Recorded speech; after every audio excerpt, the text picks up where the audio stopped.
손님, 오늘은 건식 말고 아로마 관리를 한번 받아보시는 건 어떨까요? 제 제안에 그녀는 잠시 망설이다 좋아요. 해볼게요라며 고개를 끄덕였습니다. 아로마는 일반 마사지와 다릅니다. 피부와 피부가 직접 닿는 구간이 훨씬 많죠. 어깨부터 허리, 그리고 차마 눈두기 힘든 허벅지 라인까지 그녀의 매끄러운 맨살 위로 뜨거운 오일을 흘려보냅니다. 손바닥을 타고 전해지는 그녀의 온기에 심장이 터질 것 같았지만 나는 또다시 욕망을 짓눌렀습니다. 이건 일이다. 나는 전문가다.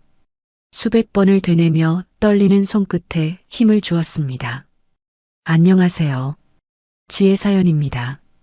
구독과 좋아요 눌러주시고 이제 시작해보겠습니다. 아침 8시 커피포트가 날카로운 비명처럼 우는 소리에 하루가 시작됩니다. 매일 똑같은 공기, 매일 똑같은 천장.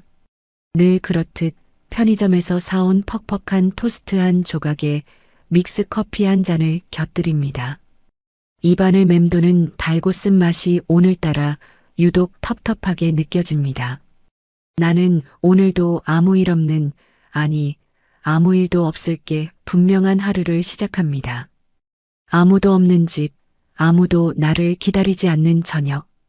그게 내 43살 인생의 전부입니다. 남들은 박 원장, 그 나이 되도록 왜 장가도 안 갔어? 라고 묻곤 하죠.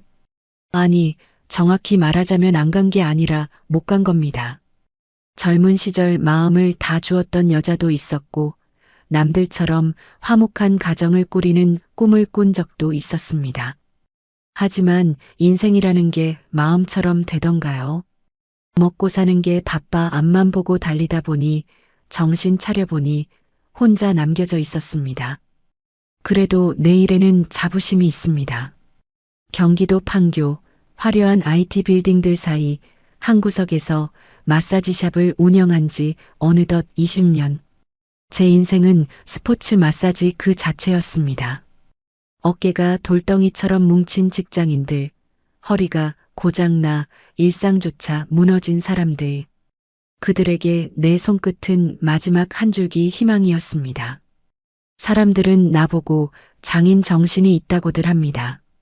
사실 저는 그냥 이 일이 좋았습니다. 고단한 타인의 몸을 녹여주고 무거운 짐을 잠시나마 덜어주는 게 내 유일한 보람이었으니까요. 겉으로는 골드 미스터라는 번지르르한 수식어가 붙을지 모르지만 실상은 텅 빈 마음을 마사지 침대 옆에 두고 사는 외로운 남자일 뿐입니다. 20년 동안 타인의 통증은 수없이 만져왔지만 정작 내 마음의 지독한 외로움은 만져줄 사람이 없었습니다. 그렇게 나는 나 자신을 일 속에 가둬두고 살았습니다. 마치 더 이상의 설렘은 내 인생에 허락되지 않은 사치인 것처럼 말이죠. 오늘도 나는 거울을 보며 매무새를 다듬습니다. 손끝의 감각을 위해 손톱을 짧게 깎고 손을 정성스럽게 씻습니다. 샵의 조명을 은은하게 켜고 손님을 기다리는 이 고요한 시간이 가끔은 숨이 막히기도 합니다. 하지만 나는 애써 웃음을 짓습니다. 어서 오세요. 박진호 체형 교정센터입니다.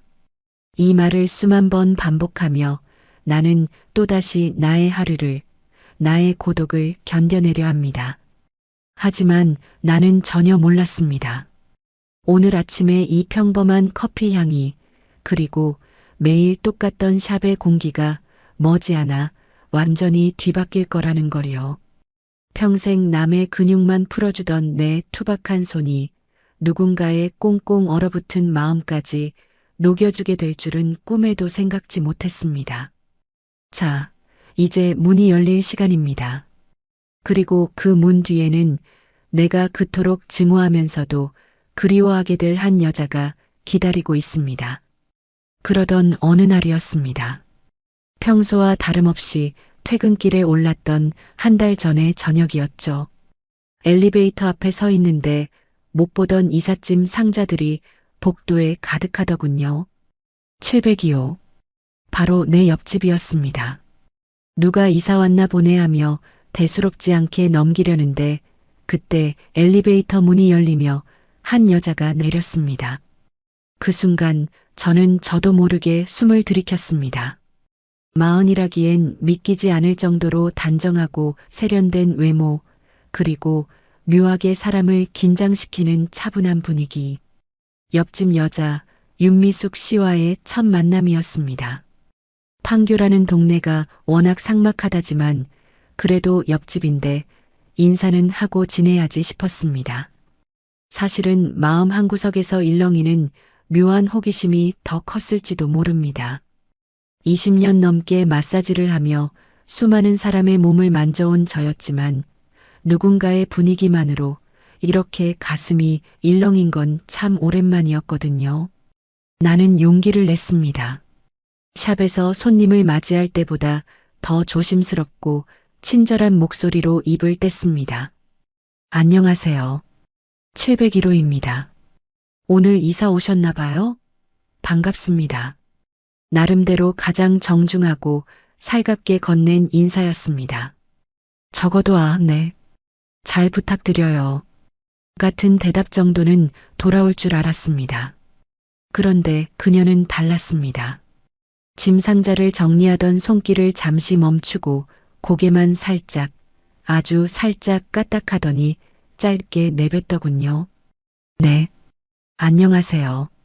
그게 끝이었습니다. 눈길 한번 제대로 주지 않은 채 그녀는 다시 자기 일에 집중했습니다. 그 한마디가 어찌나 차갑고 날카롭던지 순간 엘리베이터 안의 공기가 얼어붙는 것 같았습니다. 민망함에 내밀려던 손이 허공에서 갈 길을 잃고 멈췄습니다. 뭐랄까, 투명 인간 취급을 당한 기분이었습니다. 20년 동안 이 바닥에서 이름께나 날리며 대접받던 박 원장의 자부심이 단번에 무너져 내리는 기분이었죠. 살갑게 받아줄 줄 알았던 내 기대가 무참히 짓밟히자 이상하게도 가슴 한구석이 아릿하면서도 울컥하는 서운함이 몰려왔습니다. 아니, 사람이 인사를 하면 좀 받아주면 어디가 덧나나? 내가 무슨 험한 사람도 아니고. 집으로 들어와 문을 닫았지만 그녀의 차가운 눈빛과 짧은 대답이 머릿속을 떠나지 않았습니다. 43살 먹은 남자가 옆집 여자 인사 한번 무시당했다고 이렇게 가슴이 두근거리고 괘씸한 마음이 드는 게 스스로도 어이가 없었습니다. 지가 뭔데 나를 무시해? 예쁘면 다인가? 그런데 참 이상하죠. 화가 나면서도 자꾸만 그녀의 잔상이 지워지지 않았습니다. 702호 현관문이 닫히는 소리, 복도를 지나가던 그 가벼운 발소리까지 신경이 쓰이기 시작했습니다. 무시당해서 기분이 나쁜 건지 아니면 그 차가운 반응 뒤에 숨겨진 무언가가 궁금한 건지 내 마음조차 갈피를 잡을 수 없었습니다. 나는 침대에 누워 천장을 바라보며 생각했습니다. 저 여자 대체 어떤 사람이길래 저렇게 사람을 대할까? 판교의 차가운 빌딩 숲처럼 저 여자도 속이 꽉 막힌 사람인 걸까? 그렇게 미숙 씨에 대한 나의 첫 기억은 호감이 아닌 상처와 오기로 얼룩진 채 시작되었습니다.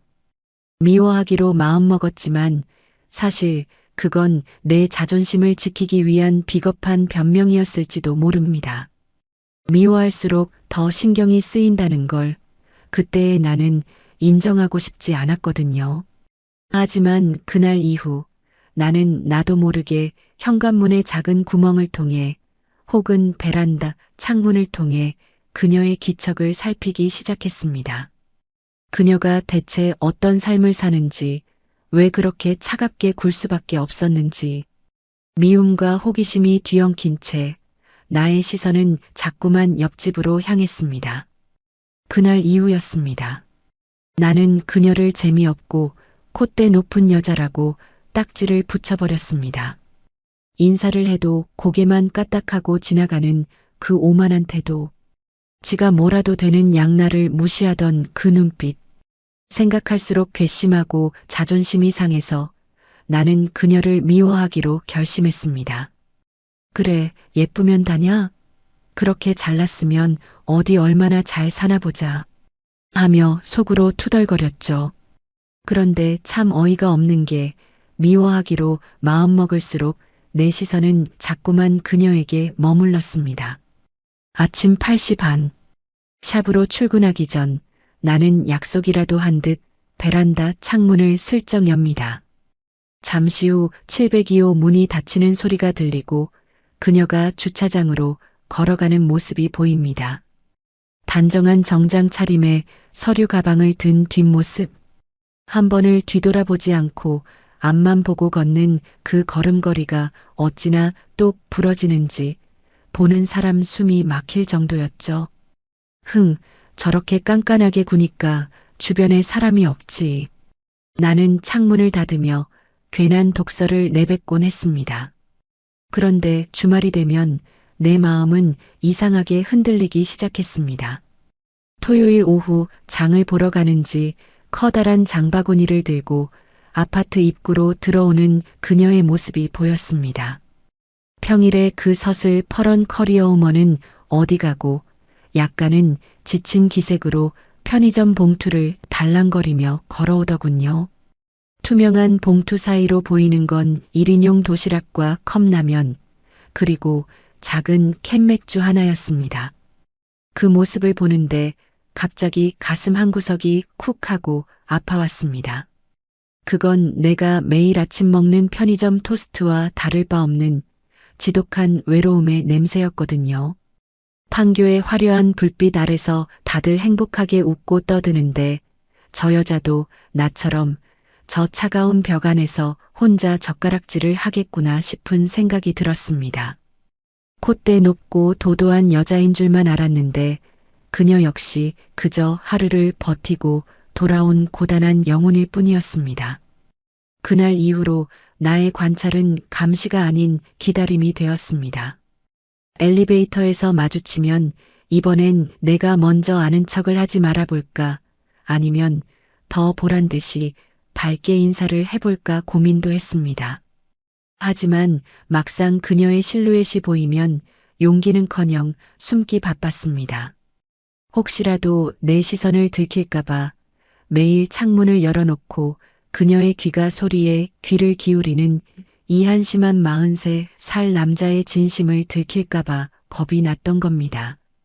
예쁘긴 한데 참 재미없게 산다. 입으로는 그렇게 투덜대면서도 내 머릿속은 온통 그녀에 대한 궁금함으로 가득 찼습니다. 혼자 다니고 혼자 밥 먹고 혼자 맥주를 마시는 그녀의 일상. 그 모습이 왠지 거울 속에 나를 보는 것 같아 짜증이 났고 한편으론 그 차가운 껍데기를 내가 직접 깨보고 싶다는 옥이 섞인 설렘이 뒤엉켰습니다. 궁금함과 서운함, 그리고 알 수 없는 애틋함이 뒤섞인 이 이상한 감정이 커져 갈수록 나는 샵에서도 손에 일이 잡히지 않았습니다. 내가 매일 퇴근 후 불 꺼진 거실에서 그녀의 집 현관 조명이 켜지길 기다린다는 걸 세상 그 누구도 모를 겁니다. 그 고요한 7층 복도 사이에서 우리 둘만 공유하는 이 적막함이 어쩌면 우리를 이어주는 유일한 끈일지도 모른다는 착각까지 들었죠. 그렇게 나는 혼자만의 짝사랑 같은 미움을 키워가며 평소와 다름없는 조용한 하루를 보내고 있었습니다. 그날도 그랬습니다. 예약 손님은 저녁 늦게나 있었고 나는 잠시 휴게실 소파에 앉아 비스듬히 누워 깜빡 잠이 들려던 참이었습니다. 밖에는 보슬보슬 비가 내리기 시작했고 샵 안은 아로마 향기와 클래식 음악만 잔잔하게 흐르고 있었죠. 그때였습니다. 딸랑하고 정적을 깨는 문 열리는 소리가 들렸습니다. 나는 습관처럼 무거운 몸바닥을 일으키며 입을 뗐습니다. 어서 오세요. 예약하셨나요? 고개를 든 순간 나는 내 눈을 의심할 수밖에 없었습니다. 그건 정말이지 전혀 예상치 못한 순간이었습니다. 비가 보슬보슬 내리던 그 조용한 오후, 샵 안에는 은은한 라벤더 향과 낮게 깔린 빗소리만이 머물고 있었죠. 예약 손님은 아직 한참이나 남았고 나는 휴게실 소파에 몸을 기대고 잠시 눈을 붙이려던 참이었습니다. 그런데 그때 맑은 종소리와 함께 육중한 유리문이 열렸습니다. 어서 오세요. 예약하셨나요? 나는 반사적으로 몸바닥을 일으키며 고개를 들었습니다. 그리고 그 순간 내 심장은 쿵 하고 바닥으로 내려앉았습니다. 꿈을 꾸는 건가 싶어 눈을 비비고 싶을 정도였죠. 젖은 우산을 접으며 안으로 들어온 사람은 다름 아닌 702호 윤미숙 씨였습니다. 매일 아침 베란다 너머로 혹은 현관문 구멍으로 훔쳐보던 그녀가 지금 내 삶의 가장 깊숙한 공간인 이 샵 안으로 발을 들인 겁니다. 빗방울이 가볍게 맺힌 그녀의 코트 소매, 평소보다 조금 흐트러진 머리카락, 그리고 늘 차갑기만 했던 그 눈동자가 이번엔 묘하게 흔들리고 있었습니다. 나는 당황해서 머릿속이 하얗게 비워졌습니다. 무슨 말을 해야 할지, 얼굴 표정은 어떻게 관리해야 할지 도무지 감이 잡히지 않았죠. 엘리베이터에서 나를 무시했던 그녀가 여기는 왜 왔을까? 설마 내가 밤마다 훔쳐본 걸 들킨 건가? 별의별 생각이 꼬리에 꼬리를 물었습니다. 여기가 그렇게 잘한다고 소문이 나서요. 예약은 안 했는데 혹시 지금 바로 가능할까요? 그녀의 목소리는 생각보다 낮고 가늘게 떨리고 있었습니다. 도도하기만 하던 평소 모습과는 달리 어딘지 모르게 간절함이 섞인 말투였죠. 나는 침을 꿀꺽 삼키며 애써 침착한 척 목소리를 가다듬었습니다. 아, 네. 처음 오셨으면 바로 가능합니다. 이쪽으로 앉으시죠. 나는 마치 면접이라도 보는 사회초년생처럼 빳빳하게 자세를 고쳐 앉았습니다. 그녀는 내 맞은편 상담 의자에 앉더니 가느다란 손으로 자신의 뒷목을 문질렀습니다. 갑자기 목이랑 어깨가 너무 아파서요. 잠을 한숨도 못 잘 정도로. 병원에서는 거북목이 심하다고만 하고 당장 너무 힘들어서 찾다 보니 여기가 나오더라고요. 그녀의 말에 나는 비로소 정신이 조금 들었습니다. 아, 그래. 이 여자는 지금 옆집 남자를 보러 온 게 아니라 고통을 해결해줄 마사지사를 찾아온 거구나. 직업의식이 발동하자 떨리던 마음이 아주 조금 진정되었습니다. 하지만 가까이서 마주한 그녀의 얼굴은 베란다 너머로 보던 것보다 훨씬 더 아름다웠고 또 훨씬 더 피곤해 보였습니다. 거북목 통증은 방치하면 두통까지 오거든요. 잘 오셨습니다. 제가 상태를 좀 봐드릴게요. 나는 전문가다운 말투를 흉내내며 문진표를 건넸습니다. 그녀가 차분하게 인적사항을 적는 동안 나는 그녀의 가느다란 손목과 구부정한 어깨 선을 훔쳐봤습니다. 저렇게 가녀린 몸으로 얼마나 치열하게 하루를 버텼으면 목이 저 지경이 됐을까 싶어 괘씸했던 마음은 어느새 사라지고 묘한 안쓰러움이 그 자리를 채웠습니다. 심장은 여전히 미친 듯이 뛰고 있었지만 나는 애써 무표정한 얼굴로 준비된 가운을 건넸습니다. 1번 방으로 가셔서 이 옷으로 갈아입고 누워 계세요. 곧 들어가겠습니다. 그녀가 가운을 받아들고 커튼 너머로 사라지는 순간 나는 참았던 숨을 한꺼번에 내뱉었습니다. 손바닥엔 어느새 축축하게 땀이 배어 있었습니다. 진정해, 박진호. 이건 그냥 손님일 뿐이야. 일이라고, 일. 나는 세면대에서 찬물로 손을 씻으며 거울 속의 나를 쏘아보았습니다. 하지만 거울 속의 남자는 이미 상기된 얼굴로 잔뜩 들떠 있었습니다. 잠시 후 나는 심호흡을 크게 한번 하고 그녀가 기다리는 방의 커튼을 천천히 걷어 올렸습니다. 어두컴컴한 조명 아래 그녀가 침대 위에 엎드려 있었습니다. 그 고요한 정적 속에서 나는 이제 나의 모든 감각을 손끝에 모아야만 했습니다. 커튼을 열고 들어선 1번 방은 낮게 깔린 조명 덕분에 묘하게 아늑하면서도 긴장감이 감돌았습니다. 그녀는 시트 아래 몸바닥을 붙이고 엎드려 있었죠. 20년 넘게 이 일을 하면서 수만 번은 봐온 광경인데 오늘따라 마사지 베드가 유독 좁아 보이고 방 안의 공기는 희박하게 느껴졌습니다. 나는 침대 머리맡에 섰습니다. 손끝이 아주 미세하게 떨리고 있었죠. 진정하자, 박진호. 넌 20년 경력의 전문가야. 지금 내 앞엔 옆집 여자가 아니라 환자가 있는 거다. 나는 속으로 수백 번 주문을 외우며 수건을 쥔 손에 힘을 주었습니다. 하지만 얇은 시트 너머로 비치는 그녀의 어깨 곡선을 보는 순간 그 주문은 안개처럼 흩어져 버렸습니다. 시작하겠습니다. 실례할게요. 나는 떨림을 숨기기 위해 최대한 낮고 차분한 목소리로 말을 건넸습니다. 그리고 마침내 나의 두 손이 그녀의 어깨 위에 내려앉았습니다. 앗 하는 짧은 숨소리가 들린 듯 했습니다. 수건 한 장을 사이에 뒀음에도 불구하고 그녀의 온기가 손바닥을 타고 내 심장까지 곧장 전달되었습니다.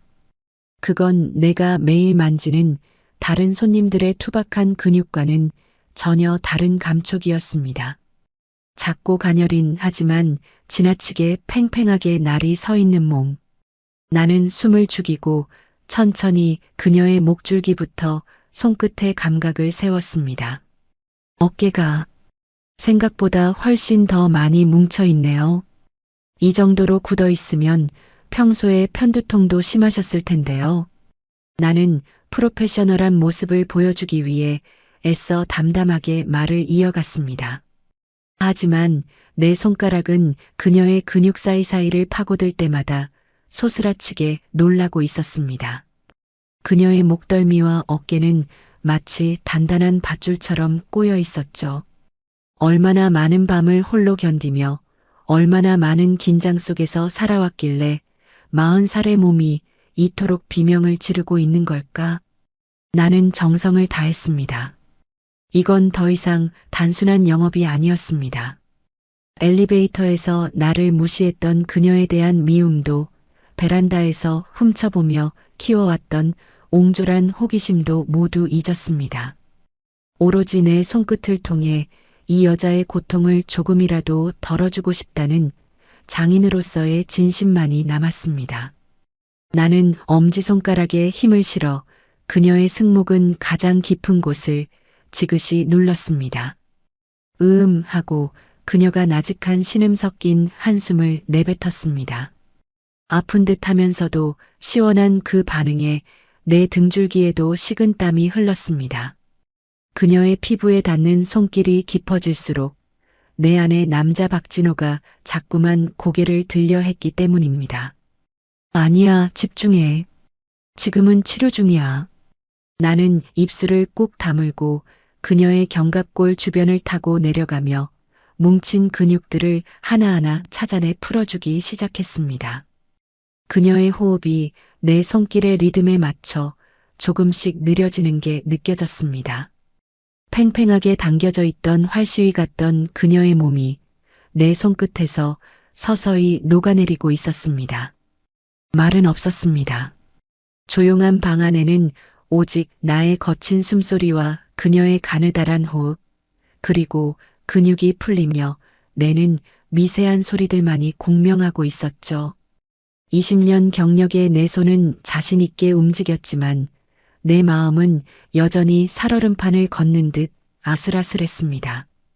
그녀의 온기가 내 손바닥에 스며들 때마다 나는 내가 이 여자를 단순히 옆집 사람으로만 생각하는 게 아니라는 걸 뼈저리게 실감하고 있었습니다.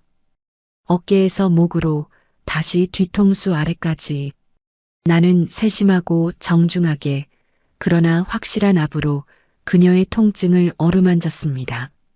그녀는 눈을 감은 채 내 손길에 오롯이 자신을 맡기고 있었죠. 그 무방비한 뒷모습을 보며 나는 묘한 보호 본능과 함께 설명하기 힘든 뜨거운 감정이 울컥 치밀어 오르는 것을 느꼈습니다. 그렇게 한참을 정성으로 눌러갔을 때였습니다. 꼼짝도 않던 그녀가 아주 천천히 고개를 옆으로 돌렸습니다. 그리고 마치 잠결인 듯 아니면 깊은 명상에서 깨어난 듯 낮은 목소리로 내게 첫마디를 건넸습니다. 방 안은 더없이 고요했습니다. 오직 가습기에서 뿜어져 나오는 미세한 수증기 소리와 낮게 깔린 뉴에이지 음악만이 흐르고 있었죠.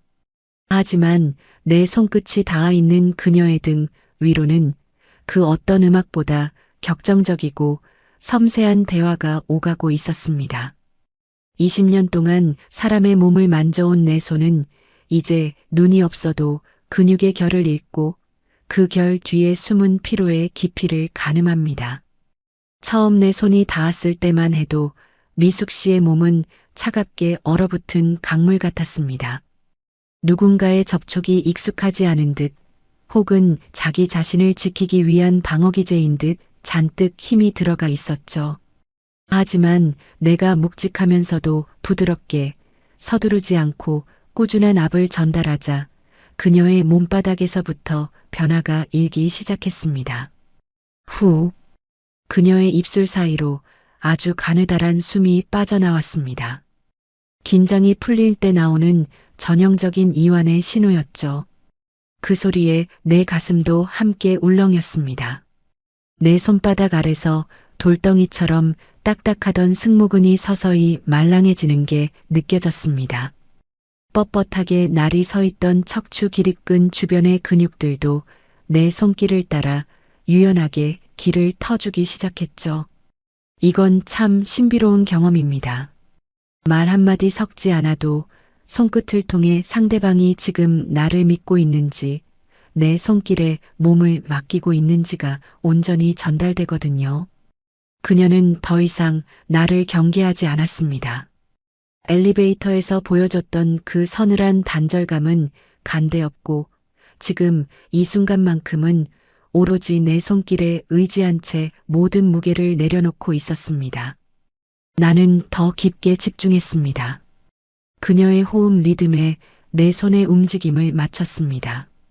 그녀가 숨을 내뱉을 때 나도 함께 압을 가하고 그녀가 숨을 들이마실 때 나도 천천히 힘을 뺐습니다. 마치 두 사람이 하나의 호흡으로 움직이는 것 같은 착각이 들 정도였죠. 그렇게 한참을 집중하다 보니 어느샌가 우리 사이에는 말로 설명할 수 없는 묘한 기류가 흐르기 시작했습니다.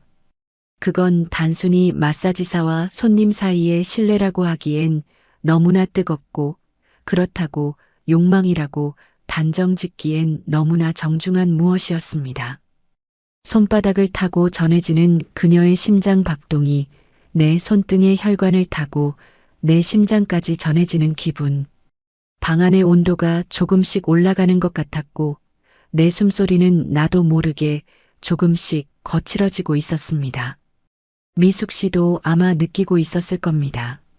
내 손길이 단순히 근육을 푸는 기술을 넘어 그녀의 고단함을 위로하고 싶어 한다는 것을요. 내 손끝에 실린 이 지독한 진심이 그녀의 피부를 타고 들어가 꽁꽁 얼어붙은 마음의 빗장을 건드리고 있다는 것을 말입니다. 원장님, 그녀가 아주 낮은 목소리로 나를 불렀습니다. 잠결에 내뱉는 말처럼 몽롱하면서도 어딘지 모르게 편안해진 목소리였습니다. 네, 미숙 씨, 많이 아프세요? 아니요. 너무 좋아서요. 이상하게 마음이 참 편안해지네요. 그 말 한마디에 내 가슴은 둑이 터진 것처럼 무너져 내렸습니다. 나를 무시한다고 생각했던 그녀, 콧대 높고 차가운 줄만 알았던 그녀가 내 손길 아래서 이렇게 무방비하게 손내를 드러내다니. 나는 대답 대신 그녀의 어깨를 한 번 더 깊숙이 눌러주었습니다. 내 손바닥의 열기가 그녀에게 온전히 전해지길 바라면서요. 조용한 방 안, 우리 둘만의 시간은 그렇게 농밀하게 흘러갔습니다. 시계 초침 소리조차 들리지 않는 이 공간에서 우리는 서로의 체온을 나누며 아주 오랫동안 대화를 나누었습니다. 입이 아닌 손으로, 귀가 아닌 피부로 말이죠. 마사지가 막바지에 다다를수록 나는 이 시간이 끝나는 게 못내 아쉬워졌습니다. 그녀의 등을 타고 내려가는 내 손길은 자꾸만 느릿해졌고 정성은 더 깊어만 갔습니다. 하지만 모든 치료에는 끝이 있는 법이죠. 나는 마지막으로 그녀의 목 라인을 부드럽게 쓸어 올리며 오늘의 관리를 마무리 지었습니다. 오늘 관리는 여기까지입니다. 고생하셨어요. 나는 마지막으로 그녀의 어깨를 가볍게 토닥이며 손을 뗐습니다. 손바닥에 남은 그녀의 온기가 아쉬워 주먹을 꽉 쥐었죠. 그녀는 한동안 미동도 없이 누워 있다가 아주 천천히 몸을 일으켜 앉았습니다. 방금 잠에서 깨어난 아이처럼 멍한 표정이었지만 처음 들어왔을 때의 그날 선 긴장감은 온데간데 없었습니다. 그녀가 머리를 정리하며 나를 올려다보았습니다. 그리고 그 순간 나는 숨을 멎을 뻔했습니다. 엘리베이터에서 마주쳤던 그 얼음장 같던 여자는 어디 가고 봄날의 햇살처럼 환하고 부드러운 미소가 그녀의 얼굴에 피어오르고 있었거든요. 원장님, 진짜 신기하네요. 그동안 유명하다는 샵도 가보고 병원도 다녀봤는데 정말 거짓말 안 보태고 제가 받아본 마사지 중에 최고였어요. 몸이 날아갈 것 같아요. 그녀의 입술 사이로 터져나온 그 찬사는 100마디 고백보다 더 강력하게 내 가슴을 때렸습니다. 최고라는 그 짧은 한마디에 지난 한 달 동안 그녀를 콧대 높은 여자라고 비난하며 꽁꽁 싸매두었던 나의 옹졸한 미움들이 순식간에 눈 녹듯 사라져버렸습니다. 아니, 사실은 미워했던 게 아니라 그녀의 관심을 갈구했던 내 못난 자존심이 항복을 선언한 것이었죠. 과찬이십니다. 워낙 몸이 정직하셔서 제 손길을 잘 받아주신 덕분이죠. 나는 쑥스러움을 감추려 짐짓 덤덤하게 대답했지만 이미 광대는 주체할 수 없이 승천하고 있었습니다. 그녀는 가운을 벗으러 들어가기 전 다시 한번 나를 바라보며 조심스럽게 물었습니다. 혹시 다음 예약도 지금 잡을 수 있을까요? 며칠 뒤면 또 뭉칠 것 같아서 미리 좀 정해두고 싶어서요. 그녀가 먼저 다음을 말했습니다. 그건 단순히 마사지를 다시 받겠다는 뜻 이상으로 다가왔습니다. 우리 사이에 그어진 그 두껍고 차가웠던 벽을 그녀가 스스로 허물고 먼저 손을 내민 것이었죠. 나는 속으로 만세를 부르고 싶었지만 프로페셔널한 미소를 유지하며 예약 장부를 펼쳤습니다. 그럼요. 언제쯤이 편하시겠어요? 미숙 씨 시간에 맞춰서 제가 비워두겠습니다. 우리는 며칠 뒤 저녁 8시로 다음 예약을 잡았습니다. 그녀가 옷을 갈아입고 나와 계산을 마치고 문을 나설 때까지 나는 그녀의 뒷모습에서 눈을 뗄 수 없었습니다. 문이 닫히고 딸랑이는 종소리가 잦아들었지만 샵 안에는 여전히 그녀의 온기와 향기가 남아 나를 어지럽게 만들었습니다. 박진호, 너 이제 큰일 났다. 나는 쓰러지듯 의자에 앉아 실없이 웃었습니다. 그녀가 남긴 최고였다는 말 한마디가 귓가에서 웅웅거렸고 환하게 웃던 그 얼굴이 천장의 영상처럼 맺혔습니다. 이제 그녀는 나에게 더 이상 차가운 옆집 여자가 아니었습니다. 내가 정성으로 어루만져야 할, 그리고 어쩌면 내 인생의 가장 소중한 인연이 될지도 모르는 한 사람으로 성큼 다가와 버린 겁니다. 나는 벌써 며칠 뒤에 저녁 8시를 기다리기 시작했습니다.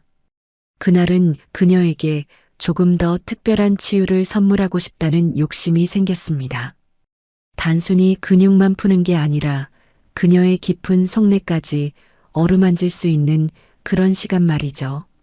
약속한 금요일 저녁 8시. 샵의 유리문 너머로 그녀의 그림자가 비치자마자 나는 나도 모르게 가온깃을 매만지며 자세를 고쳐 잡았습니다. 퇴근길이라 그런지 그녀의 얼굴에는 지난번보다 더 짙은 피로가 내려앉아 있었습니다. 하지만 나를 보자마자 지어 보인 그 엷은 미소에 내 심장은 또다시 제 박자를 놓치고 멋대로 뛰기 시작했죠. 원장님, 저 왔어요. 오늘은 유독 몸이 더 무겁네요. 그녀는 지친 듯 소파에 몸을 깊숙이 묻었습니다. 나는 따뜻한 차 한 잔을 내어주며 그녀의 안색을 살폈습니다. 어깨는 지난번보다 더 안쪽으로 말려 있었고 눈가에는 팽팽한 긴장감이 서려 있었죠. 20년 마사지사로서의 직관이 말해주고 있었습니다.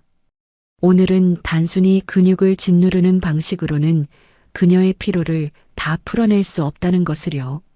나는 침을 한번 삼키고 오랫동안 고민했던 제안을 조심스럽게 꺼냈습니다. 미숙 씨, 오늘은 지난번 같은 건식 스포츠 마사지 말고 아로마 관리를 받아보시는 건 어떠세요? 내 목소리가 평소보다 아주 조금 떨렸을지도 모릅니다. 아로마 마사지. 그건 마사지사에게나 손님에게나 의미가 남다릅니다. 옷 위로 근육을 누르는 것과 맨살에 직접 오일을 바르고 손바닥 전체로 밀착해 나가는 것은 접촉의 깊이 자체가 다르니까요. 특히나 내 마음이 이미 그녀에게 기울어 있는 상태에서 이 제안은 나에게도 큰 용기가 필요한 일이었습니다. 아로마요? 뭐가 다른가요? 그녀가 고개를 살짝 기울이며 물었습니다. 그 순진한 눈빛을 마주하자 묘한 죄책감과 설렘이 뒤엉켰습니다. 나는 짐짓 전문가다운 표정을 지으며 설명을 이어갔습니다. 지금 미숙 씨 상태는 근육뿐만 아니라 신경계 전체가 너무 곤두서 있어요. 따뜻한 오일을 사용해서 림프를 순환시켜주고 피부에 직접적인 온기를 전달해야 긴장이 근본적으로 풀리거든요. 조금 더 편안하게 마음까지 이완되는 느낌이 드실 겁니다. 내 설명이 길어질수록 샵 안에는 정적이 감돌았습니다. 혹시 내가 너무 앞서간 걸까? 그녀가 불쾌해하면 어쩌지? 하는 불안감이 엄습했죠. 하지만 미숙 씨는 잠시 생각에 잠기는 듯 하더니 이내 나를 신뢰한다는 듯 고개를 끄덕였습니다. 좋아요. 원장님이 추천해 주시는 거면 믿고 해볼게요. 사실 요즘 너무 잠을 못 자서 뭐라도 기대고 싶은 기분이었거든요. 그녀의 허락이 떨어지는 순간 내 가슴 어딘가가 쿵 하고 내려앉았습니다. 나는 서둘러 안쪽으로 들어가 관리실 세팅을 시작했습니다. 오늘을 위해 특별히 준비한 최고급 장미 오일. 자극적이지 않으면서도 은은하게 심장을 파고드는 그 향기가 방 안에 퍼져나갔습니다. 시트는 평소보다 더 보송보송하게 갈아 끼웠고 조명은 그녀의 눈이 편안하도록 가장 낮은 단계로 낮췄습니다. 손을 씻는 내내 나는 거울 속의 나에게 수없이 되뇌었습니다. 이건 치료다. 박진호, 넌 프로야. 지금 내 욕망에 휘말리면 모든 게 무너진다. 하지만 떨리는 손끝은 내 통제를 벗어나 있었습니다. 아로마 관리는 가슴과 허리, 그리고 허벅지까지 내 손이 그녀의 맨살 위를 유영하듯 지나가야 합니다. 그녀의 체온을 직접 느끼고 내 온기를 직접 전달해야 하는 시간. 나는 깊은 심호흡을 하며 마음을 다잡았습니다. 미숙 씨, 준비되셨으면 벨 눌러주세요. 방을 나오며 건넨 내 목소리는 차분했지만 등 뒤로는 식은 땀이 한 줄기 흘러내렸습니다. 잠시 후 고요한 샵 안에 작고 청아한 벨소리가 울려 퍼졌습니다. 그것은 마치 금지된 구역으로 들어가는 문이 열리는 소리처럼 내 귓가에 박혔습니다. 나는 무표정을 가장한 얼굴로 그러나 터질 듯한 심장을 부여잡고 천천히 커튼을 걷어 올렸습니다. 조심스럽게 9번 방의 커튼을 걷고 들어서자 방 안은 이미 은은한 장미 향으로 가득 차 있었습니다. 그녀는 얇은 시트 한 장을 덮은 채 베드 위에 엎드려 있었죠. 드러난 어깨 곡선과 가느다란 목덜미 위로 조명이 부드럽게 부서지고 있었습니다. 20년을 해온 일인데 왜 오늘따라 이 작은 방의 공기가 이토록 뜨겁고 희박하게 느껴지는 걸까요? 나는 말없이 중의 오이를 손바닥에 덜었습니다. 체온으로 오이를 데우기 위해 양손을 비비는 동안 슥슥거리는 소리만이 정적을 메웠습니다. 이제 내 손은 그녀의 맨살 위에 내려앉아야 합니다. 옷이라는 마지막 방어막조차 사라진 그녀의 날 것 그대로의 온기를 마주해야 하는 순간이 온 겁니다. 시작하겠습니다. 오일이 조금 따뜻할 거예요. 최대한 덤덤하게 말을 내뱉었지만 내 목소리는 미세하게 갈라졌습니다. 마침내 내 손바닥이 그녀의 매끄러운 등에 닿았습니다. 아 하는 찰나의 긴장감이 그녀의 근육을 통해 내 손끝으로 전달되었습니다. 따뜻한 오일이 피부 사이로 스며들고 내 손이 유영하듯 그녀의 날개뼈를 타고 흘러내렸습니다. 미칠 것 같았습니다. 손바닥 전체로 느껴지는 그녀의 살결은 생각보다 훨씬 더 부드럽고 가냘펐습니다.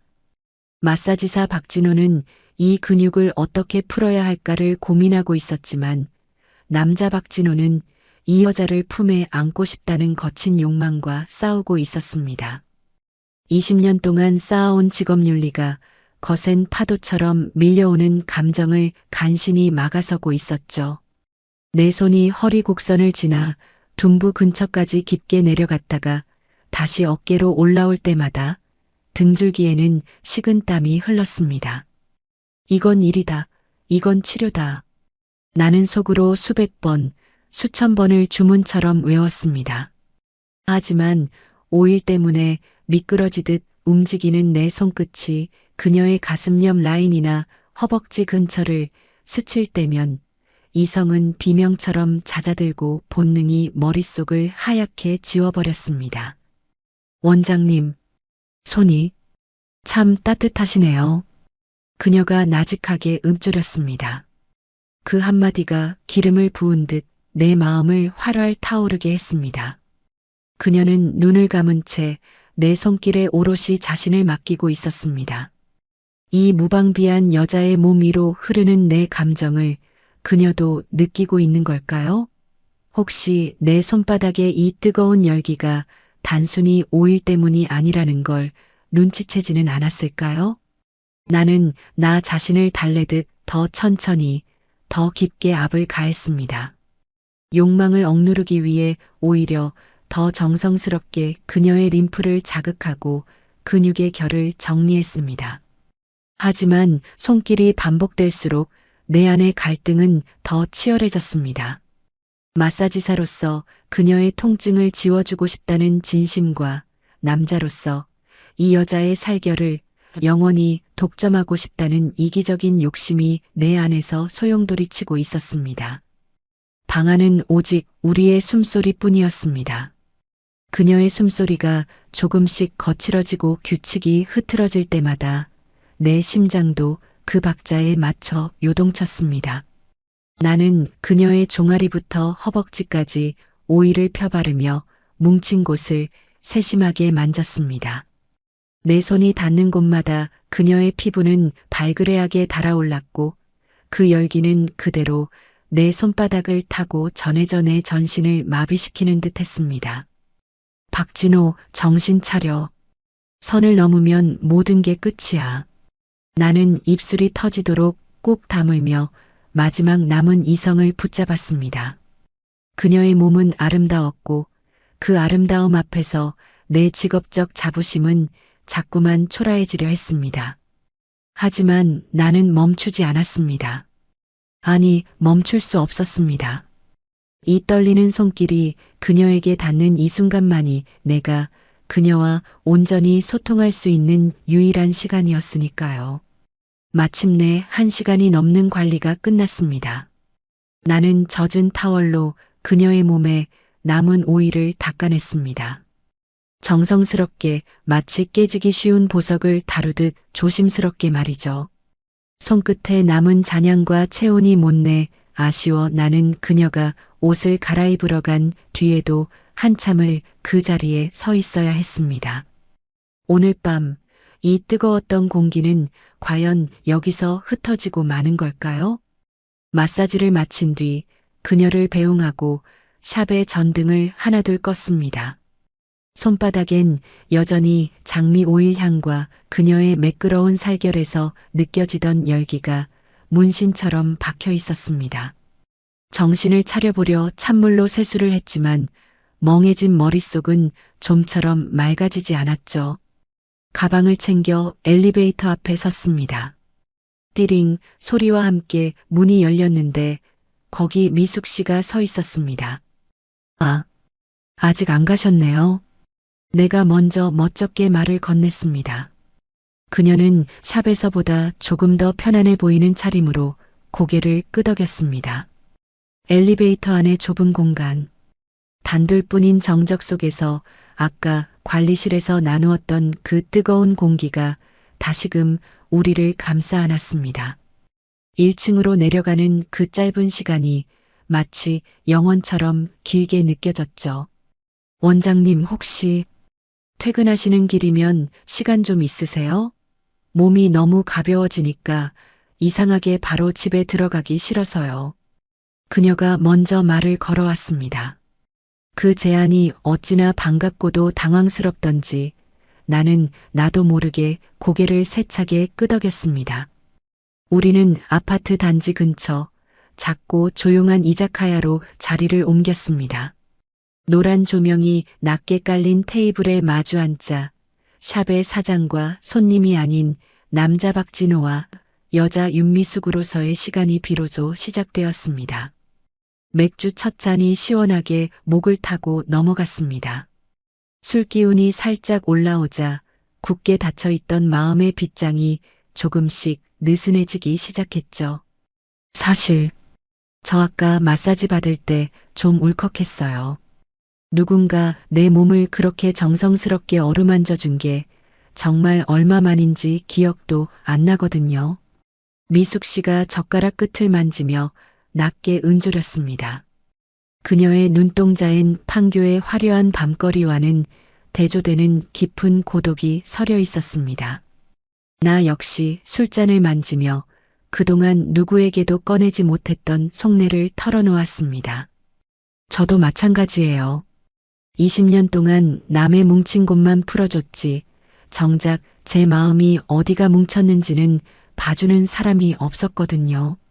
매일 아침 혼자 토스트 먹고 출근해서 밤늦게 불 꺼진 집에 들어가는 게 가끔은 숨이 막힐 때가 있어요.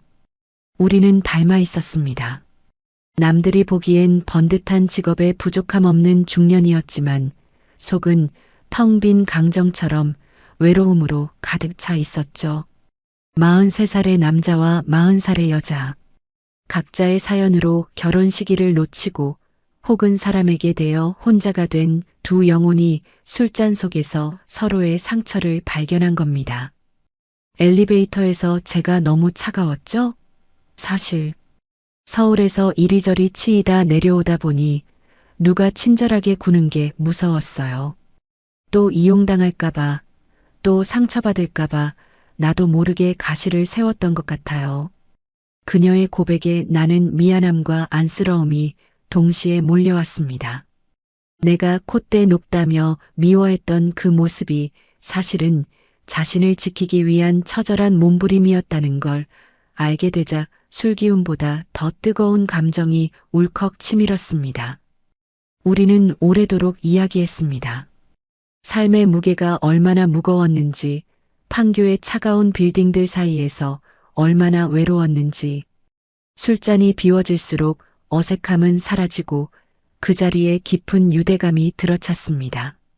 나란히 앉아 술을 마시며 문득 바라본 그녀의 옆 얼굴은 장미 오일 향보다 더 진한 사람 냄새가 났습니다. 가게를 나설 때쯤 밤 공기는 선선했지만 우리 사이의 온도는 그 어느 때보다 뜨거웠습니다. 비틀거리는 그녀의 어깨를 조심스럽게 감싸 안고 아파트 단지로 걸어가는 길. 나는 이 밤이 끝나지 않기를, 그리고 이 여자의 고단한 삶에 내가 따뜻한 휴식처가 되어주고 싶다는 생각을 처음으로 강하게 하게 되었습니다. 이자카야의 조명 아래 미숙 씨의 얼굴이 발그레하게 달아올랐습니다. 술잔을 내려놓는 그녀의 손끝이 아주 미세하게 떨리는 것을 보았죠. 평소에 그 도도하고 완벽해 보이던 모습은 온데간데 없고 그 자리에는 상처 입은 작은 새 한 마리가 앉아 있는 것 같았습니다. 그녀는 잠시 머뭇거리더니 이제껏 그 누구에게도 꺼내놓지 않았을 법한 이야기를 아주 느릿하게 시작했습니다. 영철 씨, 아니 원장님, 사실 저요, 사교성이 정말 없어요. 사람들은 제가 차갑고 콧대가 높아서 먼저 말을 안 거는 줄 알지만 사실은 어떻게 다가가야 할지 몰라서 숨는 거예요. 어릴 때부터 상처받는 게 죽기보다 싫었거든요. 그녀는 씁쓸한 미소를 지으며 술을 한 모금 더 들이켰습니다. 서울에서의 직장 생활, 믿었던 사람들에게 이용당하고 버려졌던 기억들, 그리고 그럴 때마다 더 단단한 성벽을 쌓으며 자신을 가둬왔던 세월들. 그녀의 고백 한마디 한마디가 내 가슴을 날카로운 바늘로 찌르는 것 같았습니다. 내가 재수 없다며 미워했던 그 차가운 표정이 사실은 나 좀 제발 건드리지 마세요. 나 너무 아파요라고 외치는 비명이었다는 걸 이제야 알게 된 겁니다. 엘리베이터에서 원장님이 인사해 주셨을 때 사실 정말 기뻤어요. 그런데 입이 안 떨어지더라고요. 살갑게 웃으며 인사하는 법을 잊어버린 것 같아서. 그래서 그냥 도망치듯 내린 건데 그게 원장님 마음을 아프게 했을 줄은 몰랐어요. 미안해요. 그녀가 고개를 떨구며 말했습니다. 그 순간 제 마음속에서는 설명하기 힘든 거대한 파도가 일렁였습니다. 괘씸했던 마음, 자존심 상했던 기억, 그런 건 이미 흔적도 없이 사라졌습니다. 대신 그 자리를 꽉 채운 건 이 여자를 이토록 외롭게 둔 세상에 대한 원망과 이제는 내가 이 여자의 앞을 가로막아 서서 쏟아지는 비바람을 다 막아주고 싶다는 강렬한 보호 본능이었습니다. 20년 동안 타인의 몸을 만지며 치료해왔던 나였지만 누군가의 영혼을 치료해주고 싶다는 마음이 든 건 43살 평생 처음이었습니다. 가늘게 떨리는 그녀의 어깨를 보는데 당장이라도 손을 뻗어 그 어깨를 감싸 안아주고 싶었습니다. 괜찮아요, 미숙 씨. 이제 내가 있잖아요. 더 이상 혼자서 가시 세우고 떨지 않아도 돼요. 라고 말해주고 싶어 입술이 근질거렸습니다. 나는 술잔 대신 그녀의 시선을 가만히 붙잡았습니다. 그리고 확신했습니다. 이건 단순히 옆집 여자에 대한 호기심이나 마사지 손님에 대한 친절이 아니라는 것을요. 이 고독한 여자, 나만큼이나 텅 빈 방에서 홀로 시간을 죽여온 이 여자를 내가 사랑하고 있다는 것을, 그리고 내 낡은 인생을 걸어서라도 이 여자의 웃음을 지켜주고 싶다는 것을 말입니다. 미숙 씨, 당신 잘못이 아니에요. 그동안 혼자 버티느라 고생 많았어요. 이제 적어도 내 앞에서는 그 무거운 껍데기 벗어던져도 돼요. 내가 다 받아줄 테니까. 내 진심이 닿은 걸까요? 그녀의 눈가에 맺혀있던 이슬이 툭 하고 뺨으로 흘러내렸습니다. 그녀는 닦아낼 생각도 못한 채 나를 바라봤고 나는 그 눈동자 속에서 나를 향한 작은 신뢰의 빛을 발견했습니다. 술자리가 끝나고 가게 밖으로 나오자 어느새 빗줄기가 조금 굵어져 있었습니다. 차가운 빗공기가 얼굴에 닿았지만 내 가슴속은 용암처럼 뜨거웠습니다. 비틀거리는 그녀의 곁에 바짝 다가섰습니다. 그녀의 어깨에 내 옷을 걸쳐주며 나는 그녀에게 내 인생의 자리를 내어줄 준비가 되었음을 느꼈습니다. 가게 밖을 나서자 시원한 밤 공기가 훅 끼쳐왔습니다.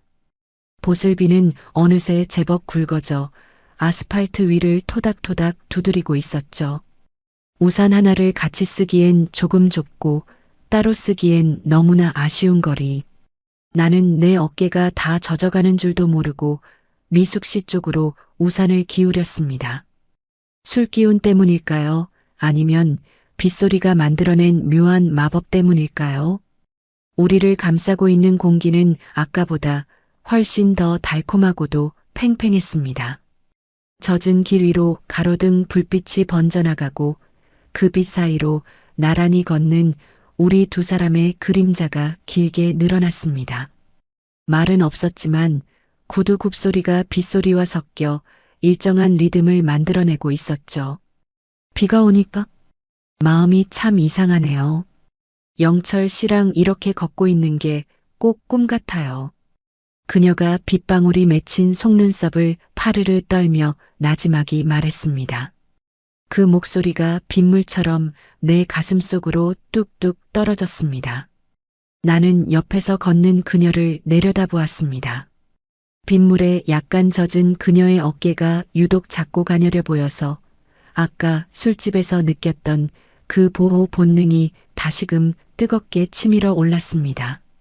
누가 먼저랄 것도 없었습니다.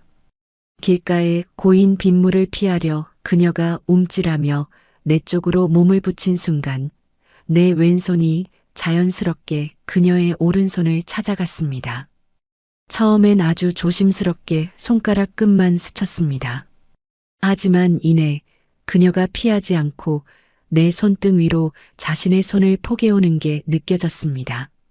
나는 용기를 내어 그녀의 가느다란 손가락 사이사이로 내 손가락을 깍지 끼워 맞잡았습니다. 앗 하고 짧은 숨을 들이키는 소리가 들렸지만 그녀는 손을 빼지 않았습니다. 오히려 내 커다란 손바닥 안으로 자신의 작은 손을 더 깊숙이 밀어넣으며 꽉 맞잡아 왔죠. 20년 동안 수천 명의 몸을 만져온 내 손이었지만 이렇게 심장이 저릿할 만큼 뜨거운 온기는 처음이었습니다. 장미 오일을 바를 때 느꼈던 그 매끄러운 감촉과는 또 달랐습니다. 투박하고 거친 내 손바닥과 부드럽고 가녀린 그녀의 손바닥이 맞닿은 그 지점에서 마치 전류가 흐르는 것 같았습니다. 이 손을 잡음으로써 우리는 서로의 고독을 확인했고 서로의 상처를 공유했으며 이제는 혼자가 아니라는 무언의 약속을 나누고 있었습니다. 손이 정말 따뜻하시네요. 원장님. 그녀는 이제 영철 씨가 아닌 원장님이라 불렀지만 그 말투엔 아까보다 훨씬 더 깊은 애정과 신뢰가 담겨 있었습니다. 나는 맞잡은 손에 힘을 더 꽉 주었습니다. 미숙 씨 손은 생각보다 더 작네요. 이 작은 손으로 그 무거운 삶을 어떻게 혼자 들고 있었나요? 내 말에 그녀는 대답 대신 내 팔에 자신의 머리를 살짝 기대왔습니다. 빗소리는 점점 더 거세졌지만 우리 두 사람의 세계는 고요하기만 했습니다. 엘리베이터 앞에서 그토록 차갑게 굴던 여자와 그 여자를 미워하려 애쓰던 남자가 지금 이 빗속에서 서로의 온기에 기대어 걷고 있다는 사실이 믿기지 않았습니다. 아파트 입구에 도착했을 때도 우리는 한동안 손을 놓지 못했습니다. 7층 복도를 따라 나란히 걸어와 각자의 현관문 앞에 섰을 때 우리 사이엔 이 밤을 그대로 끝내고 싶지 않다는 지독한 갈증이 흘렀습니다. 701호와 702호. 불과 1미터도 안 되는 그 거리에서 우리는 서로를 뚫어지게 바라봤습니다. 내일이 오면 다시 일상이 시작되겠지만 오늘 이 밤의 온기를 놓치면 평생 후회할 것 같다는 직감이 들었습니다. 그때였습니다. 그녀가 잡고 있던 내 손을 살짝 흔들며 젖은 눈동자로 나를 올려다보았습니다.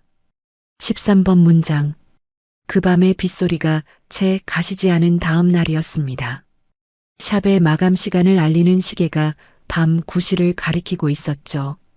평소라면 간판 불을 끄고 서둘러 집으로 향했을 시간이지만 나는 왠지 모를 기다림에 손을 씻고 또 씻으며 샵 안을 서성였습니다. 그때였습니다. 어제보다 더 조용하고 더 깊은 울림을 가진 종소리와 함께 그녀가 들어왔습니다. 미숙 씨, 이 시간에 어쩐 일이세요? 나는 당황하며 물었지만 그녀의 눈빛을 보는 순간 직감했습니다. 그녀 역시 나와 같은 갈증으로 하루를 보냈다는 것을요. 그녀는 평소에 단정한 정장 대신 몸의 선이 부드럽게 드러나는 가벼운 차림이었습니다. 샵의 은은한 조명 아래 선 그녀는 어딘지 모르게 위태로워 보이면서도 동시에 그 어느 때보다 단단한 결심을 한 듯 보였습니다. 영철 씨, 아니, 진호 씨. 그녀가 처음으로 내 이름을 직접 불렀습니다. 원장님이라는 직함 뒤에 숨겨져 있던 마사지사 박진호가 아니라 한 남자로서의 내 존재를 오롯이 불러 세운 겁니다. 그녀는 내게 한 걸음 더 다가와 멈춰 섰습니다. 공기 중에 섞인 그녀의 숨소리가 내 뺨을 간지럽혔습니다. 오늘은 손님으로 온 게 아니에요. 몸이 아파서 온 것도 아니고요. 그냥 오늘은 사장님이 아니라 진호 씨라는 사람에게 위로받고 싶어서 왔어요. 내 외로움을, 내 상처를 진호 씨라면 온전히 안아줄 수 있을 것 같아서요. 그녀의 고백은 장미 오일보다 더 진하게 내 가슴으로 스며들었습니다. 20년 동안 타인의 근육을 만지며 살아온 내 투박한 손이 처음으로 한 여자의 인생 전체를 마주하고 있다는 경외감이 들었습니다. 나는 말없이 그녀의 가녀린 어깨를 감싸 안았습니다. 그녀는 기다렸다는 듯 내 품으로 파고들었고 우리는 약속이라도 한 듯 샵의 출입문을 굳게 잠갔습니다. 외부의 소음이 완전히 차단된 샵 안. 오직 우리 두 사람의 심장 박동 소리만이 정적을 메웠습니다. 어두운 복도를 지나 관리실 안으로 들어섰을 때 우리는 더 이상의 긴장도, 더 이상의 이성적인 검열도 필요치 않았습니다. 나는 조심스럽게 그녀의 가운깃을 매만졌고 그녀는 내 손길을 피하지 않은 채 뜨거운 눈빛으로 나를 바라봤습니다. 베드 위에 누운 그녀의 살결은 어제 아로마 마사지를 할 때와는 전혀 다른 생명력으로 꿈틀거리고 있었습니다. 내 손은 이제 마사지법을 따르지 않았습니다. 사랑하는 여자의 몸을 탐닉하는 한 남자의 본능적인 손길로 그녀의 목덜미와 가슴, 허리선을 따라 부드럽게 유영했습니다. 그녀의 입술에서 새어나오는 가느다란 신음은 그 어떤 음악보다 감미로웠고 내 전신을 마비시킬 만큼 강렬했습니다. 진호 씨, 진호 씨. 그녀가 내 이름을 부를 때마다 나는 내가 살아있음을 느꼈습니다. 43년 동안 꽁꽁 얼어붙어 있던 내 삶의 빙벽이 그녀의 체온 아래서 속절없이 녹아내리고 있었습니다. 우리는 서로의 외로움을 탐하듯 서로의 빈자리를 채우듯 뜨겁게 뒤엉켰습니다. 닫힌 샵 안 은밀한 조명 아래서 우리 두 사람은 더 이상 옆집 이웃도 마사지사와 손님도 아니었습니다. 그저 서로의 온기가 없으면 숨조차 쉴 수 없는 지독하게 외로웠던 두 영혼이 비로소 하나가 된 것뿐이었습니다. 땀방울이 섞이고 숨결이 하나로 포개지는 그 순간 나는 깨달았습니다. 내가 그토록 열심히 마사지를 배웠던 건 결국 오늘 이 밤에 이 여자의 아픔을 온전히 어루만져주기 위함이었다는 것을요. 캄캄한 어둠 속에서 우리는 서로의 몸에 지도를 그리듯 정성스럽게 서로를 확인했습니다. 그렇게 긴 밤이 흘러갔습니다. 샵 안을 가득 채웠던 긴장과 욕망은 어느새 깊은 평온함으로 바뀌어 갔고 우리는 서로의 품에 안긴 채 거친 숨을 골랐습니다. 창밖으로는 판교의 새벽이 서서히 밝아오고 있었지만 이 방 안의 시간은 여전히 우리만의 미러로 가득 차 있었습니다.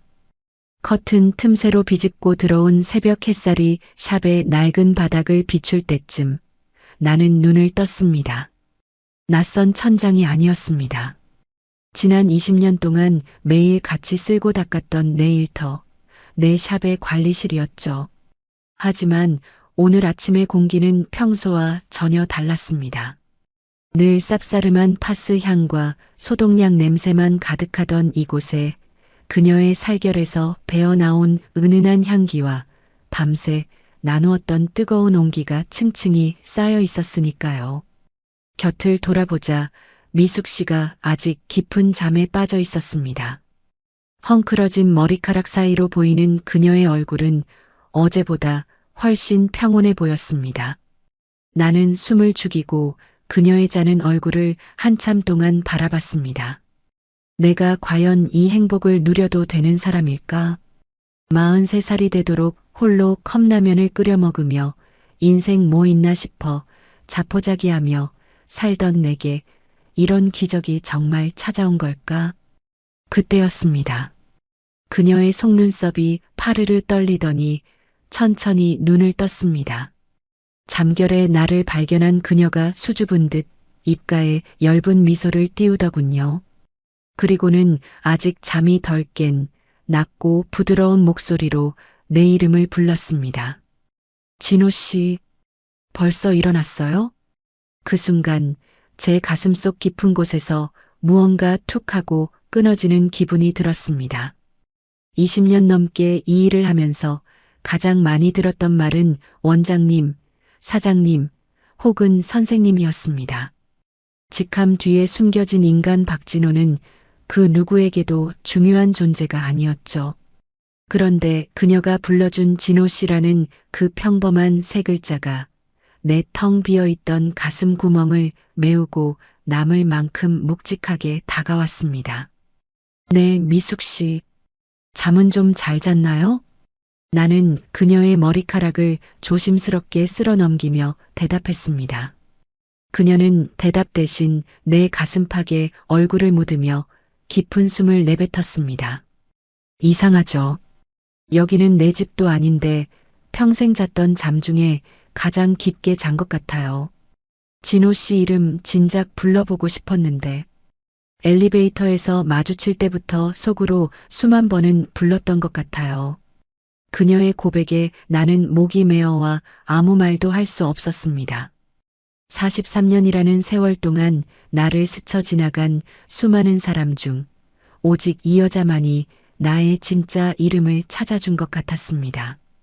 마사지사로 살며 남의 몸을 고쳐주는 것에만 급급했지 정작 내 이름이 누군가에게 이토록 다정하게 불릴 수 있다는 걸 잊고 살았던 겁니다.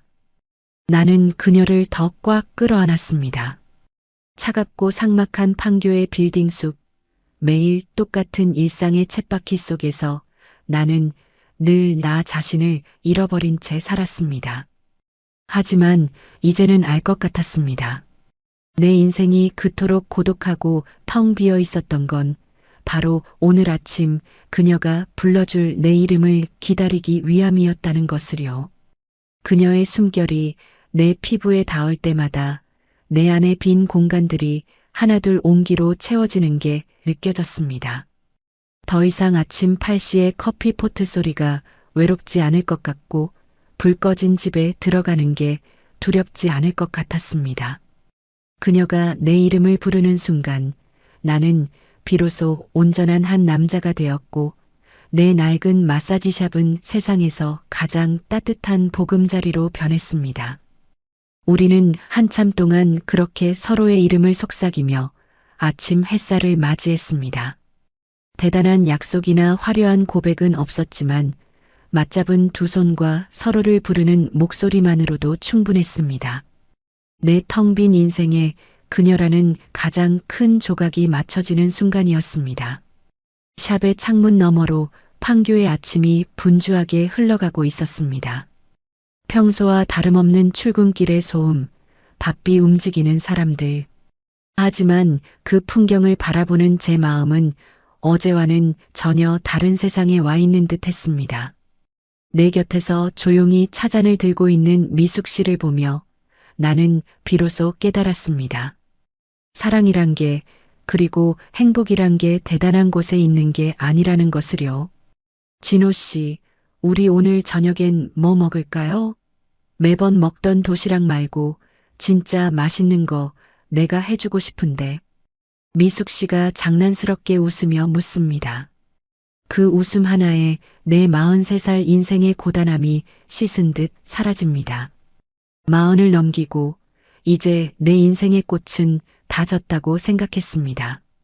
그저 몸이나 안 아프면 다행이고 남의 근육이나 풀어주며 늙어가는 게 순리인 줄 알았죠. 하지만 그녀를 만난 지금 나는 내 인생에서 가장 뜨겁고 찬란한 전성기가 바로 오늘임을 확신합니다. 우리는 이제 더 이상 옆집 여자가 무서워 가시를 세우지도 옆집 남자가 궁금해 베란다를 기웃거리지도 않습니다. 701호와 702호 사이의 그 차가운 벽은 허물어졌고 대신 그 자리에 서로를 향한 깊은 신뢰와 온기가 자리 잡았습니다. 외로움에 무뎌져서 스스로가 얼마나 소중한지 잊고 살았던 우리 두 사람. 하지만 이제 우리는 서로에게 기대는 법을 배웠습니다. 누군가는 말하겠죠. 그 나이에 무슨 불같은 사랑이야? 라고요. 하지만 여러분, 사랑의 나이가 어디 있겠습니까? 오히려 인생의 쓴맛 단맛 다 보고 나서 찾아온 이 사랑은 젊은 날의 그것보다 훨씬 더 깊고 단단합니다. 상대의 상처를 내 손끝으로 느낄 줄 알고 그 상처를 덮어줄 수 있는 여유가 있는 지금이 어쩌면 사랑하기에 가장 좋은 나이일지도 모릅니다. 지금 이 글을 듣고 계신 여러분 중에도 혹시 혼자만의 섬에 갇혀 계신 분이 있나요? 내 나이에 무슨, 이제 와서 누가 나를, 이라며 스스로를 외로움 속에 방치하고 계시진 않나요? 이야기 속 저와 미숙 씨처럼 조금만 용기를 내보세요. 닫혀있던 마음의 문을 열고 누군가에게 기댈 용기를 내는 순간 여러분의 인생에도 다시 한번 불꽃이 튀는 봄날이 찾아올 겁니다. 사랑은 황혼의 문턱에서도 삶의 고단한 틈새에서도 예고 없이 피어납니다. 중요한 건 그 사랑을 알아보고 잡을 수 있는 마음의 준비가 되어 있느냐 하는 것이겠죠. 저 진호와 미숙 씨는 이제 함께 걸어가는 이 길을 끝까지 지켜보려 합니다. 때로는 비바람이 불고 추운 날도 있겠지만 서로의 체온이 있기에 더 이상 두렵지 않습니다. 오늘 전해드린 판교 옆집 여자와의 사연, 가슴 따뜻하게 들으셨나요? 누군가의 지친 어깨를 어루만져주는 제 손길처럼 이 이야기가 여러분의 얼어붙은 마음을 조금이나마 녹여드렸길 바랍니다. 여러분의 소중한 인생 사연도 기다리고 있습니다.